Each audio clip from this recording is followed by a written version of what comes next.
You know that feeling when you stare at your laptop, coffee in hand, ready to tackle that big project, and then 3 hours later, you've reorganized your desk, watched 2 videos about penguins, and answered emails that could have waited until next month? Yeah, we've all been there. But here's what nobody's telling you. That isn't laziness. What if I told you there is an invisible saboteur living inside your mind right now, quietly pulling strings, whispering excuses, and keeping you stuck in this endless cycle of "I'll start tomorrow"? And the worst part? You have no idea it's even there. I'm about to show you something that's going to completely change how you see procrastination, because for years you've been told it's about willpower, discipline, just trying harder. But that's a lie. Procrastination isn't a character flaw. It's not weakness. It's actually your brain's clever defense mechanism firing off to protect you from something you can't even see yet. And once you understand what that something is, everything changes. By the end of this video, you'll know exactly why your brain keeps hitting the brakes every single time you try to move forward. More importantly, you'll walk away with the exact tools to disarm that silent saboteur once and for all. So if you're tired of feeling stuck, watching days turn into weeks, and beating yourself up for not just doing the thing, stay with me. This one's different. Let me paint you a picture. It's Sunday night. You've got that big presentation on Monday. You've known about it for 2 weeks. 2 weeks! And what did you do? Absolutely nothing until right now when panic is flooding your system like ice water. Sound familiar? Or maybe it's that side project, the one that could change your career, your income, your entire life. You think about it every day. You want it. But every time you sit down to actually work on it, nothing. Just this weird mental fog, this heaviness. And then the guilt kicks in. What's wrong with me? Why can't I just do this? Here's the truth nobody talks about. Your brain isn't broken. It's doing exactly what it was designed to do. The problem is it's protecting you from the wrong thing. Let me explain. Most people think procrastination is about avoiding work, but neuroscience tells us something completely different. When researchers put chronic procrastinators in brain scanners, they discovered something wild. Procrastination isn't about the task itself. It's about the emotions the task triggers. Think about it. When you avoid that project, what are you really avoiding? Is it fear of failure? That voice saying, "What if I try my best and it's still not good enough?" Is it fear of success? Because if you actually pull this off, everything changes, and change is terrifying. Or maybe it's perfectionism wearing a disguise. If I can't do it perfectly, why start at all? Here's the kicker. Your brain literally treats emotional pain the same way it treats physical pain. Same neural pathways, same alarm bells. So when you think about starting that task and anxiety spikes, your brain goes, "Nope, threat detected, shut it down." And what does your brain offer instead? Instant relief. Scroll social media, watch one more episode, grab a snack, anything to escape that uncomfortable feeling. That's not laziness. That's emotional regulation gone haywire. But it gets deeper. See, most procrastination isn't even happening on a conscious level. It's rooted in patterns formed years ago, patterns you don't even remember creating. Let me give you an example. Maybe when you were a kid, every time you tried something new and messed up, you got criticized. Or maybe nobody noticed when you succeeded, but failure, oh, that got attention.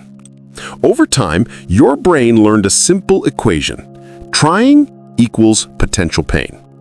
So now, as an adult, when you face something challenging, that same pattern activates. Your brain hits the emergency brake before you even realize what's happening.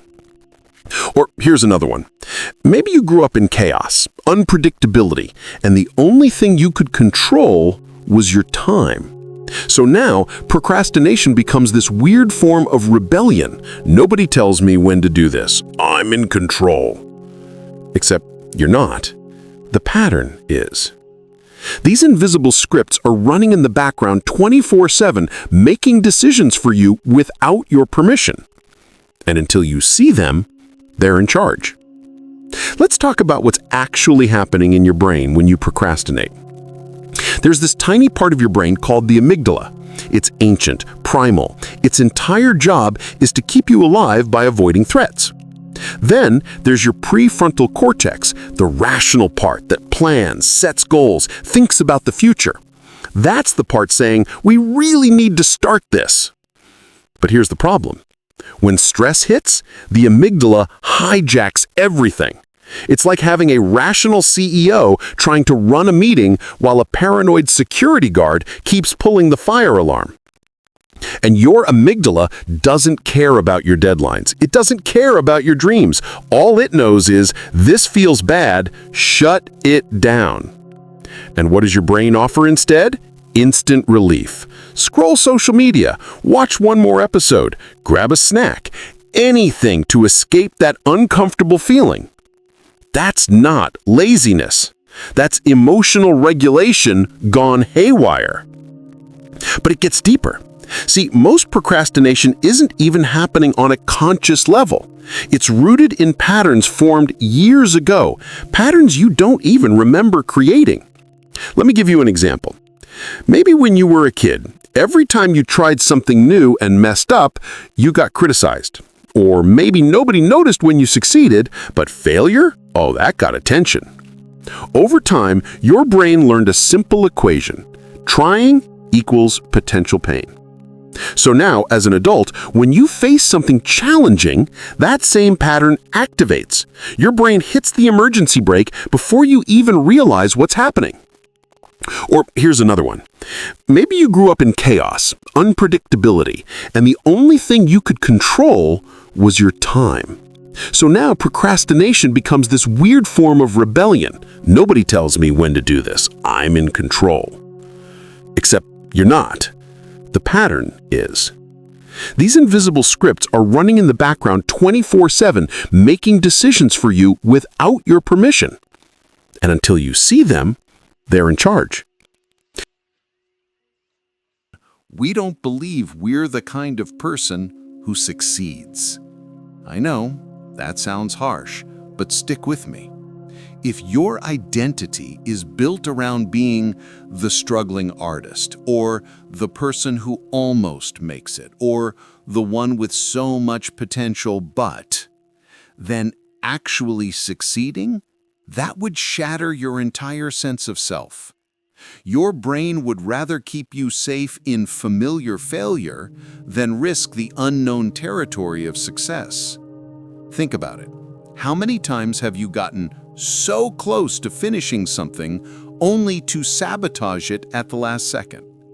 New relationship going well? Until you pull away. Business idea gaining traction? Until you stop showing up. That's not coincidence. That's your identity protecting itself, because who would you be if you actually achieved the thing? What would you have to let go of? What old stories would you have to stop telling yourself? Sometimes procrastination is just you guarding the prison cell you've lived in for so long, too scared to step outside even though the door is wide open. Okay, so if this is all happening unconsciously, if these patterns are so deeply wired, are we just screwed? No. Here's the beautiful part. Awareness is the crack in the wall. The moment you can see the pattern, you're no longer completely controlled by it. You're not erasing it overnight, but you're creating space to choose differently. So let's get practical. Here's what actually works. First, name the emotion. Next time you feel the procrastination pull, pause. Don't judge it.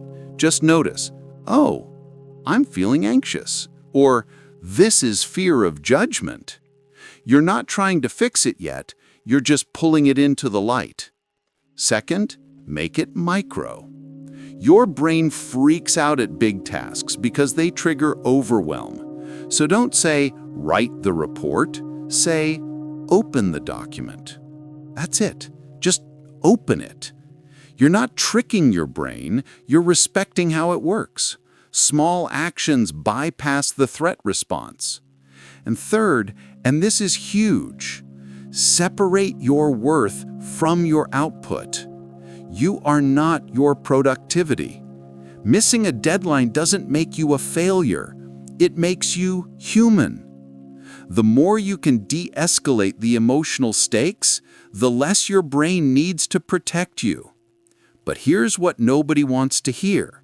If your procrastination is rooted in deep patterns, childhood wounds, or identity issues, surface-level hacks won't cut it. You might need to do the uncomfortable work of actually facing what's underneath. That might mean therapy. It might mean journaling until you uncover the real fear.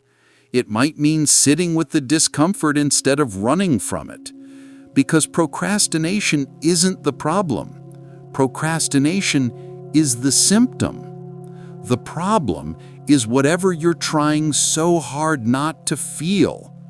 Maybe it's grief over lost time. Maybe it's anger at yourself. Maybe it's the terrifying possibility that you might actually deserve good things. Whatever it is, it won't go away until you turn around and look it in the eye. And yeah, that's scary. But you know what's scarier? Living your whole life wondering what you could have done if you just started. Look, I'm not going to tell you this is easy. Breaking patterns never is. But I will tell you it's possible. You are not doomed to repeat the same cycles forever. Your brain is capable of incredible change, but it needs one thing from you: honesty. Stop pretending you're lazy. Stop beating yourself up. Stop carrying shame for being human. Instead, get curious. Ask yourself, what am I really afraid of here? What am I protecting myself from? And then, little by little, start taking action anyway. Not because you feel ready, not because the fear is gone, but because you're finally bigger than the silent saboteur. You've spent years letting that invisible force run the show. It's time to take the controls back. Not through force, through understanding, through compassion, through choosing differently, one tiny decision at a time. So here's my challenge for you. Pick one thing you've been putting off, just one, and ask yourself, what emotion am I really avoiding here? Write it down. Say it out loud. Shine a light on it. Because the moment you see the saboteur, it loses its power. If this video helped you finally understand why you've been stuck, do me a favor. Hit that like button so more people can break free from this cycle. Subscribe if you want more real talk about the psychology behind behavior change. And drop a comment telling me, what's the one project you've been avoiding, and what do you think you're really afraid of? Let's figure this out together. I'll see you in the next one. Now go reclaim your time.